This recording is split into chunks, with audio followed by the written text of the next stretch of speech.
I went to graduate school in New York City at Manhattan School of Music, and I got my master's degree there in 1989. At that point, I was beginning to freelance in New York City, and I freelanced for many, many years up until 2011 when I came to Madison. Additionally, in 1989, I joined a brand new chamber group called the Meridian Arts Ensemble that had formed students mostly from Manhattan School and Juilliard. And they were playing contemporary brass quintet music, and they'd been through a string of horn players and had lost their horn player in 1989, and I joined that group. And we went on to have a career that is still going. And I started looking around for jobs teaching at a university because I thought I could take everything that I do, playing chamber music, doing coaching, doing teaching, doing some work with orchestras, being able to be very close with students, and put that all under one roof. So I started applying for jobs, and the very best one that I applied for was the one that I got, and that was teaching here at UW-Madison at the Mead Witter School of Music. I've been very involved with contemporary music since I started playing as a professional.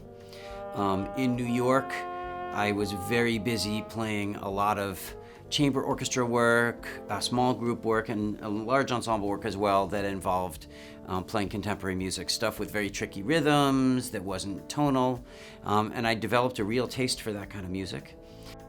Additionally, because my group Meridian was playing a lot of rock and roll and music that was influenced by popular styles, I also think I developed a reputation for being able to play that kind of music, and those styles of music have made their way into my composition as well.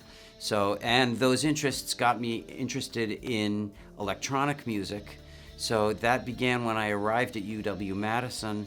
With some of my startup funds, I bought some microphones and some guitar pedals and started experimenting with plugging in the horn and making the kinds of sounds that I was hearing on recordings, but never hearing coming out of the bell of a horn. And that was really exciting to me. That led to my recording my first solo album, which is called Air Names. And that led to the founding of the EARS Lab here at UW-Madison. So EARS stands for Electroacoustic Research Space. And the story of the background of EARS is that I had developed this interest in exploring electronic music, especially electroacoustic music. So how does the horn fit into the picture of electronic music? And I had the idea that I could put together an electroacoustic music studio, and it would not be a piece of large equipment like, say, an electron microscope. That's one giant thing. This would be 300 smaller things that would go into a room, and the room would function as an organism. What would the organism do? It would create any kind of electronic or electroacoustic music that any creative artist wanted to be able to create. So there was no plan that in EARS, people will do this thing. There was more like, let's think about building a space where people can do what they want and exercise their creativity. So the first thing to think about with a student is, what does the student want to achieve? And then the role of the teacher is to help the student achieve what he or she wants to achieve. Now, some students come in, of course, they're not sure what they want to achieve. They don't know really where they want to go.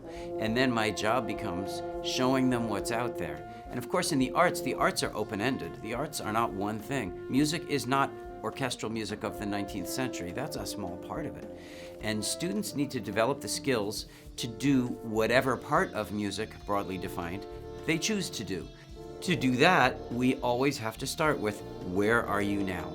What are your skills right now? What needs to be developed? What might you be called on to do that you need to know how to do?